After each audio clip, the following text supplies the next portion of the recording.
Halo, berjumpa lagi di dunia novel. Kali ini kita akan melanjutkan volume 9 dari Martial God Asura. Selamat mendengarkan. Bab 5681, Kunjungan Penguasa Langit. Tidak hanya 7 menara gravitasi bintang 7, tetapi menara tersebut juga terbagi menjadi 7 lantai. Jie Feng terus mendaki. Dia tidak merasakan banyak hal pada 2 level pertama, tetapi pada level ketiga, langkahnya melambat secara signifikan. Namun, dia tetap bekerja keras dan mencapai lantai 4. Di lantai 4, dia berdiri diam. Setelah istirahat sebentar, dia berpegangan pada tangga dan melihat ke bawah. Belum ada gerakan.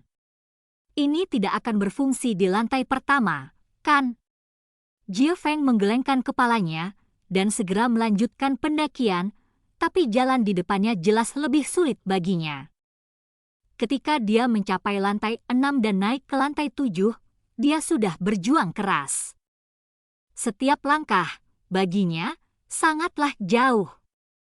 Dan tak lama kemudian, dia bahkan tidak memiliki kekuatan untuk mengangkat langkahnya ke depan, kakinya seperti terpaku pada tangga. Sial, di sini lagi, kenapa aku tidak bisa mencapai puncak?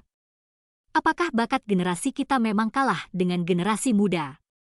Meskipun wajah Jie Feng penuh kelelahan saat ini, matanya dipenuhi keengganan. Ada apa? Apakah ini batasnya? Pada saat ini, suara Chu Feng tiba-tiba terdengar. Melihat ke belakang, Jie Feng terkejut.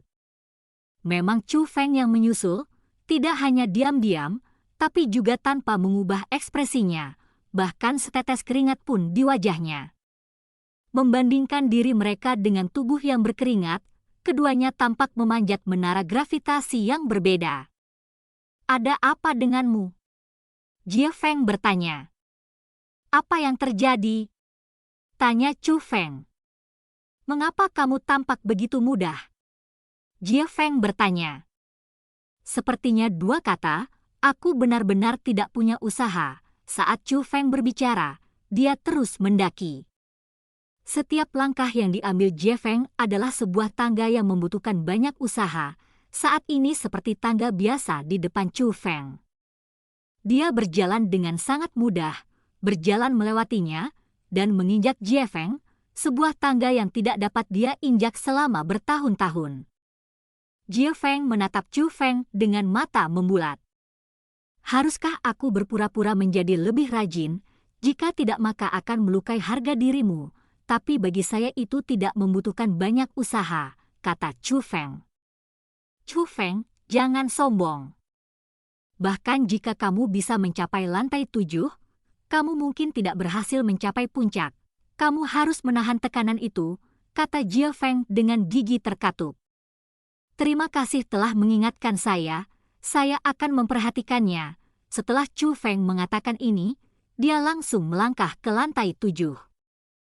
Pada saat ini, Chu Feng juga berhenti bergerak dan tidak terus bergerak maju. Tingkat ke-7 ini memang menegangkan. Setelah Chu Feng mengatakan ini, dia menutup matanya.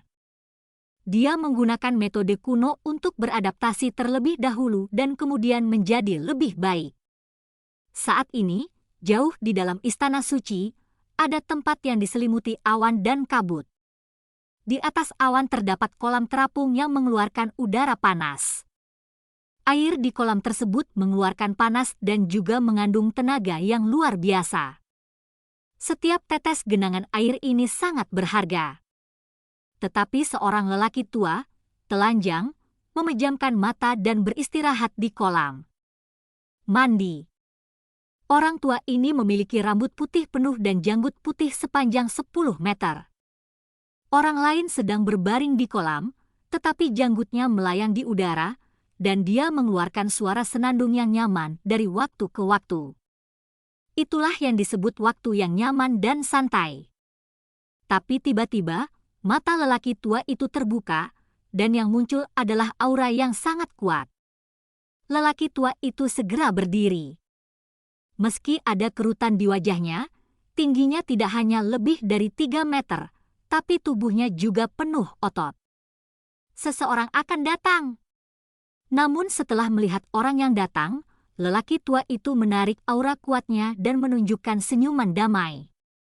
Ternyata dia adalah penguasa Istana Suci Tujuh Alam. Melihat penguasa Istana Suci Tujuh Alam, lelaki tua itu dengan cepat berbalik dan mengenakan satu set jubah putih abadi. Setelah mengenakan jubah putih ini, lelaki tua itu memberi orang perasaan bahwa dia benar-benar abadi, tetapi pada saat yang sama dia tidak kehilangan keagungannya. Tuan Changqiong, bagaimana perasaanmu? Tanya Tuan Istana Suci Tujuh Alam.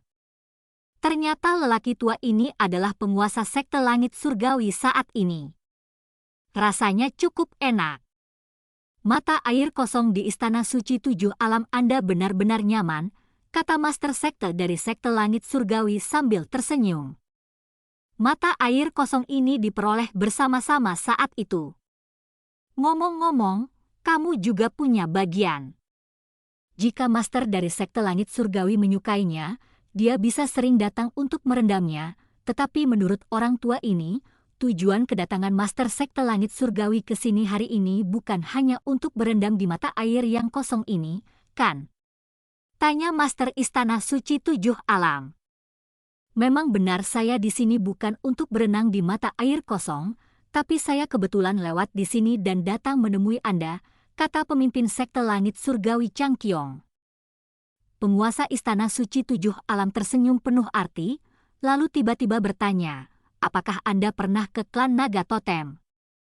Begitu kata-kata ini keluar, Master Sekte Langit Surgawi Changqiong terkejut, dan segera berkata, orang tua ini tidak berniat pergi ke klan Naga Totem selama perjalanan ini.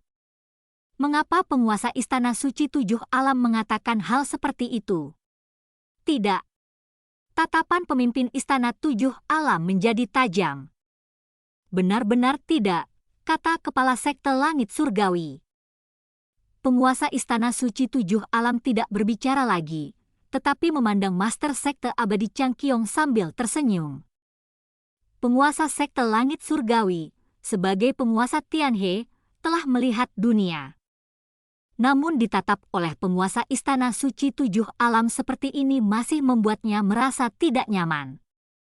Tiba-tiba, penguasa dari Istana Suci Tujuh Alam bertanya, Master Sekte, menurut Anda apakah jika dunia seni bela diri yang luas bersatu, kekuatan manakah yang harus menjadi penguasa?